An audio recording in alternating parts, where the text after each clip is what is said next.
Motivational story of Dhirubhai Ambani.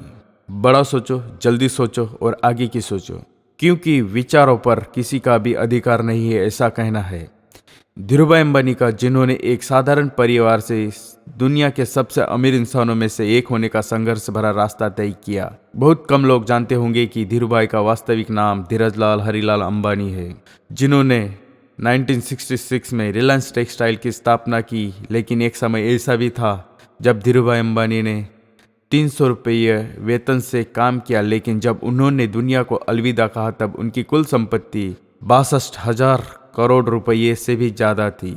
दोस्तों, धीरूभाई अंबानी ने जिस मेहनत, ईमानदार और लगन से सफलता हासिल की, उसी वजह से हमारे देश के सभी युवा उनसे प्रेरणा लेते हैं। तो चलिए दोस्तों, हम आपको धीरूभाई अंबानी की सक्सेस स्टोरी बता देते हैं। सच में धीरूभाई अंबानी की सफलता की कहानी बहुत ही प्रेरणादायक है। यकीन मानिए, आपको इनकी सफलता की कहानी जानकर कुछ न कुछ सीख जरूर मिलेगी। धीरूभाई अंबानी का बचपन। 28 सितंबर 1932 को गुजरात के जूनागढ़ के छोटे से गांव चोरबाड़ में धीरजलाल हरिलाल अंबानी का जन्म हुआ। धीरूभाई अंबानी के पिता का नाम हीराचंद गोवर्धन भाई अंबानी था, जो कि एक शिक्षक थे, और माता का नाम जमुना बेन था, जो कि एक गृहिणी थी। धीरूभाई के 4 भाई बहन और थे। इतने बड़े परिवार का लालन पालन करना अध्यापक गोवर्धन भाई के लिए सरल काम नहीं था, और एक समय ऐसा आया कि आर्थिक परेशानियों के कारण धीरूभाई को अपनी पढ़ाई बीच में ही छोड़ देनी पड़ी और उनकी स्कूल की शिक्षा भी अधूरी रह गई। पढ़ाई छोड़ने के बाद पिता की मदद के लिए धीरूभाई ने छोटे मोटे काम करना शुरू कर दिया था। हर सफलता के पीछे ढेरों असफलताएं छिपी होती है। धीरूभाई अंबानी पर यह बात एकदम सटीक उतरती है। पढ़ाई छोड़ने के बाद सबसे पहले धीरूभाई ने फल और नाश्ता बेचने का काम शुरू कर दिया, लेकिन कुछ खास फायदा नहीं हुआ। उन्होंने दिमाग लगाया और गांव के नजदीक स्थित धार्मिक पर्यटन स्थल गिरनार में पकौड़े बेचने का काम शुरू कर दिया। यह काम पूरी तरह से वहां आने वाले टूरिस्ट पर निर्भर करता था, जो कि साल में कुछ समय तो अच्छा चलता था, लेकिन बाकी समय कोई खास नहीं चलता था। धीरूभाई ने इस काम को भी कुछ समय बाद बंद कर दिया। बिजनेस में मिली 2 असफलताओं के बाद धीरूभाई अंबानी के पिता ने उन्हें नौकरी करने की सलाह दी, जिसे धीरूभाई अंबानी ने मान लिया। उसके बाद धीरूभाई अंबानी ने नौकरी की। धीरूभाई अंबानी के बड़े भाई रमनीक भाई उन दिनों यमन में नौकरी करते थे। उनकी मदद से धीरूभाई को यमन जाने का मौका मिला। वहाँ उन्होंने पेट्रोल पंप पर काम किया और महज 2 सालों में अपनी योग्यता की वजह से मैनेजर के पद तक पहुंच गए। इस नौकरी के दौरान भी उनका मन नौकरी में कम और बिजनेस करने में ज़्यादा मन लग रहा था। उन्होंने हर एक संभावना पर विचार किया और धीरूभाई अंबानी हर समय बस यही सोचते रहते थे कि वह किस तरह से अपनी सफल बिजनेसमैन बन सकते हैं। धीरूभाई अंबानी के बिजनेस के प्रति जुनून। 2 छोटी घटनाएं बिजनेस के प्रति उनके जुनून को बयां करती है। यह दोनों घटनाएं उस समय की है जब धीरूभाई अंबानी स्मेल कंपनी में नौकरी करते थे। वहाँ काम करने वाले कर्मचारी को महज 25 पैसे चाय मिलती थी, लेकिन धीरूभाई पास के ही एक बड़े होटल में चाय पीने जाते थे, जहां चाय के लिए 1 रुपया चुकाना पड़ता था। धीरूभाई से जब पूछा गया कि वह सस्ते की वजह महंगी चाय क्यों पीते हैं, तो उन्होंने बताया कि बड़े होटल में बड़े बड़े व्यापारी आते हैं और बिजनेस के बारे में बातें करते हैं। मैं उन्हें ही सुनने जाता हूं ताकि व्यापार की बारीकियों को समझ सकूं। धीरूभाई ने अपने तरीके से बिजनेस मैनेजमेंट की ली। यह पहली घटना है जो बिजनेस के प्रति धीरूभाई अंबानी के जुनून को दर्शाती है। दूसरी घटना कुछ यूं है कि उन दिनों यमन में चांदी के सिक्कों का प्रचलन था।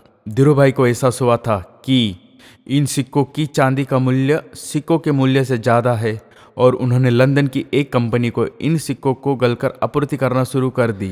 यमन की सरकार को जब इस बात का पता चला, तब तक धीरूभाई अंबानी मोटा मुनाफा कमा चुके थे। यह दोनों घटनाएं इशारा कर दी है धीरूभाई के पास एक सफल बिजनेसमैन बनने के सारे गुण मौजूद थे। यमन में धीरूभाई का अच्छा खासा समय बीत रहा था कि वहाँ आजादी के लिए लड़ाई शुरू हो गई और ढेरों भारतीयों को यमन छोड़ना पड़ा। इस परेशानी के आलम में धीरूभाई अंबानी को भी यमन छोड़ना पड़ा और धीरूभाई अंबानी भारत वापस लौट आए। भारत लौटने के बाद अंबानी ने कोई दूसरी नौकरी करने की जगह बिजनेस करने का सोचा। धीरूभाई अंबानी बाजार के बारे में बखूबी जानते थे और उन्हें समझ में आ गया था कि भारत में पॉलिएस्टर की मांग सबसे ज़्यादा है और विदेश में भारतीय मसालों की।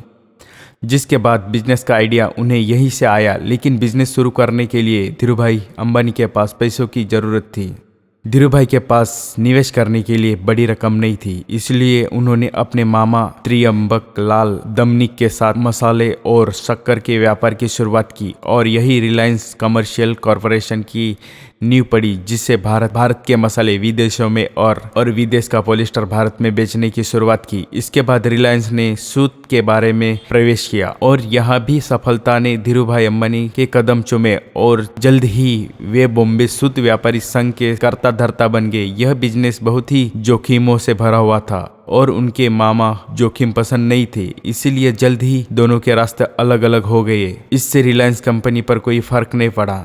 धीरूभाई अंबानी को धीरे धीरे कपड़ों के व्यापार की भी अच्छी खासी समझ हो गई थी। उसके बाद धीरूभाई अंबानी ने 1966 में अहमदाबाद के नरोडा में एक कपड़ा मिल की स्थापना की, जहां पर कपड़ा बनाने में पॉलिस्टर के धागों का इस्तेमाल किया जाता था। धीरूभाई अंबानी ने इस कपड़े को व्यापार के ब्रांड का नाम विमल ब्रांड रखा। दरअसल विमल धीरूभाई अंबानी के बड़े रमनिक भाई के बेटे का नाम था और उन्हीं के नाम पर कपड़ों के व्यापार का नाम पड़ा। उसके बाद इस ब्रांड को भारत में प्रचार और प्रसार किया गया और धीरे धीरे विमल ब्रांड के कपड़े भारत में शहर से लेकर छोटे छोटे गांव तक मशहूर हो गए। और फिर क्या था, उसके बाद धीरूभाई अंबानी ने कभी पीछे मुड़कर नहीं देखा और सफलता की सीढ़ी चढ़ते गए। रिलायंस इंडस्ट्री की अच्छी खासी चल रही थी और इसी के बीच धीरूभाई अंबानी की शादी कोकिलाबेन से हुई, जिनसे उन्हें 2 बेटे मुकेश और अनिल और 2 बेटियां हुई। उसके बाद धीरूभाई अंबानी ने अपने बिजनेस को आगे बढ़ाने के बारे में सोचा, इसीलिए उन्होंने रिलायंस इंडस्ट्री का विस्तार अलग अलग क्षेत्रों में किया, जिनमें मुख्य रूप से पेट्रोलियम, दूरसंचार, ऊर्जा, बिजली, फुटकर, कपड़ा, टेक्सटाइल आदि शामिल है। और इसके बाद रिलायंस इंडस्ट्री भारत की सबसे बड़ी कंपनी बन गई। दोस्तों, इस बात में कोई शक नहीं है कि धीरूभाई अंबानी ने इस मुकाम पर पहुंचने के लिए बहुत ही मेहनत की, लेकिन इसी के बीच इन्होंने कई सारी आलोचनाओं को भी झेला। धीरूभाई अंबानी पर सरकार की नीतियों को बदलने के भी आरोप लगे। यहाँ तक कि यह भी कहा गया कि धीरूभाई अंबानी ने अपने कंपटीटर को भी सरकारी नीतियों के सहारे मात दी। लेकिन लोग क्या कहते हैं, धीरूभाई को इस बात से कोई फर्क नहीं पड़ा और वे लगातार सफलता हासिल करते गए।